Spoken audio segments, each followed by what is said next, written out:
नमस्कार,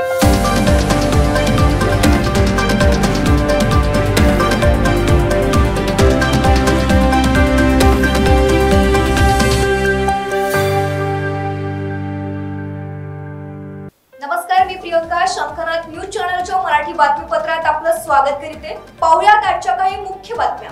नरेंद्र मोदी हे पंतप्रधान देशासाठी लाभदायक नाही. ते मुख्यमंत्री होते तेव्हा गोध्रा हत्याकांड घडले, पंतप्रधान झाले तेव्हा मणिपूर जळले, आता पुन्हा पंतप्रधान झाल्यास संविधान बदलल्याशिवाय राहणार नाही, असा आरोप वंचित बहुजन आघाडीचे नेते प्रकाश आंबेडकर यांनी केला आहे. 23 जागांचा निर्णय घेणाऱ्या नेतृत्वाला 4च जागा मिळतात, ही शोकांतिका आहे असे म्हणत राष्ट्रवादीच्या शरद पवार गटाचे खासदार अमोल कोल्हे यांनी उपमुख्यमंत्री अजित पवार यांच्यावर टीका केली आहे. तसेच सर्व्हेनुसार त्या 4 जागाही अजित पवार गट जिंकू शकणार नाही असेही ते म्हणालेत. ठाकरे या आडनावाला न शोभणारी भाषा आज उद्धव ठाकरे यांनी केली. त्यांचे मानसिक संतुलन बिघडले आहे अशी टीका भाजपचे आमदार प्रसाद लाड यांनी केली आहे. तसेच त्यांचे मानसिक संतुलन का बिघडले याचा शोध घ्यावा लागेल असेही ते म्हणाले. दरम्यान आदित्य ठाकरेंना मुख्यमंत्रीपद देण्यावरून सध्या ठाकरे गटाचे प्रमुख उद्धव ठाकरे आणि उपमुख्यमंत्री देवेंद्र फडणवीस यांच्यात जुंपली आहे. यावरूनच प्रसाद लाड यांनी उद्धव ठाकरेंवर टीका केली आहे. मुंबई पुणे एक्सप्रेसवेवर खासगी बसला आग लागल्याची घटना घडली. रायगड जिल्ह्यातील खोपोलीजवळ मध्यरात्री 2 वाजताच्या सुमारास ही घटना घडली. प्रवाशांनी भरलेल्या धावत्या बसने अचानक पेट घेतल्याने एकच खळबळ माजली होती. आगीमध्ये बस पूर्णपणे जळून खाक झाली.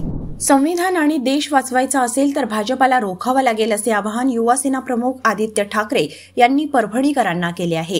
परभणीतील घनसावंगीमध्ये पार पडलेल्या सभेला राष्ट्रवादी काँग्रेस, शरदचंद्र पवार पक्षाचे अध्यक्ष शरद पवार यांच्यासह आदित्य ठाकरे हेही उपस्थित होते. यावेळी ते बोलत होते. त्यांनी भाषणात भाजपवर जोरदार टीकास्त्र डागले. एकीकडे निवडणुकीची रणधुमाळी सुरू असतानाच मुंबईतील भाजपच्या कार्यालयाला मोठी आग लागली आहे. त्यामुळे एकच खळबळ उडाली आहे. मुंबईच्या नरिमन पॉइंटमधील भाजप प्रदेश कार्यालयाला भीषण आग लागली आहे. वेल्डिंगचे काम चालू असताना शॉर्ट सर्किट अन भडका उडाला. अग्निशमन दलाकडून आग आटोक्यात आणण्याचा प्रयत्न सुरू होते. खडसेंनी नाईलाजाने निर्णय घेतला असावा, त्यांच्यावर तपास यंत्रणांचा दबाव होता, असे मोठे विधान राष्ट्रवादी काँग्रेस, शरदचंद्र पवार पक्षाचे अध्यक्ष शरद पवार यांनी केले आहे. आज जळगाव जिल्ह्यातील रावेर लोकसभा मतदारसंघात शरद पवार गटाचा कार्यकर्ता संवाद मेळावा पार पडला. यावेळी ते बोलत होते. त्यांनी यावेळी मोदींची हुकुमशाही राजवट उद्ध्वस्त झाल्याशिवाय राहणार नाही असा हल्लाबोलही केला आहे. महाराष्ट्राचा महानालायक कोण या स्पर्धेत उद्धव ठाकरे पहिले येतील अशी टीका भाजप प्रदेशाध्यक्ष चंद्रशेखर बावनकुळे यांनी केली.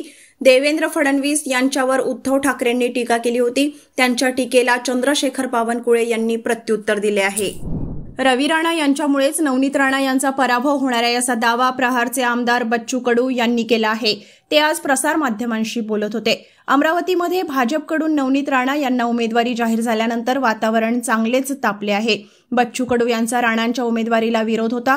त्यानंतर या दोन्ही नेत्यांमध्ये आरोप प्रत्यारोप सुरू आहेत. देशात आतापर्यंत तब्बल 80 वेळा भारतरत्न डॉ. बाबासाहेब आंबेडकरांची घटना तोडण्याचे पाप काँग्रेसने केल्याचा आरोप भाजपाचे केंद्रीय मंत्री नितीन गडकरी यांनी रविवारी येथे केला आहे. येथील रामलीला मैदानावर महायुतीचे उमेदवार बाबूराव कदम कोहळीकर यांच्या प्रचारार्थ आयोजित सभेत ते बोलत होते. यावेळी भाजपाचे प्रदेशाध्यक्ष चंद्रशेखर बावनकुळे, मंत्री उदय सामंत, माजी मुख्यमंत्री अशोक चव्हाण, भाजपाचे जिल्हाध्यक्ष फुलाजी शिंदे, आमदार तानाजी मुटकुळे, आमदार संतोष बांगर उपस्थित होते. मशाल चिन्ह मिळाल्यानंतर ठाकरे गटाने नवे प्रचारगीत तयार केले आहे. या प्रचारगीतामधील 2 शब्द काढावे असे निवडणूक आयोगाने सांगितले असून त्यासाठी नोटीस पाठवली आहे. आम्ही जय शिवाजी जय भवानी मधील प्रचारगीतामधील जय भवानी शब्द काढावा असे निवडणूक आयोगाने म्हटले आहे. हुकुमशाही समोर आम्ही झुकणार नाही. प्रचारगीतामधून जय भवानी शब्द काढणार नाही. भवानी मातेचा अपमान आम्ही सहन करणार नाही. आमच्यावर कारवाई करण्याअगोदर पंतप्रधान नरेंद्र मोदी आणि केंद्रीय गृहमंत्री देवाच्या नावाने मत मागतात, ते चालते का? त्यांच्यावर कारवाई करा, असे उद्धव ठाकरेंनी म्हटले आहे. तर हे होतं आजचं बातमीपत्र. पुन्हा भेटूयात पुढील बातमीपत्रात. तोवर बघत राहा शंखनाथ आवाज सत्याचा. नमस्कार.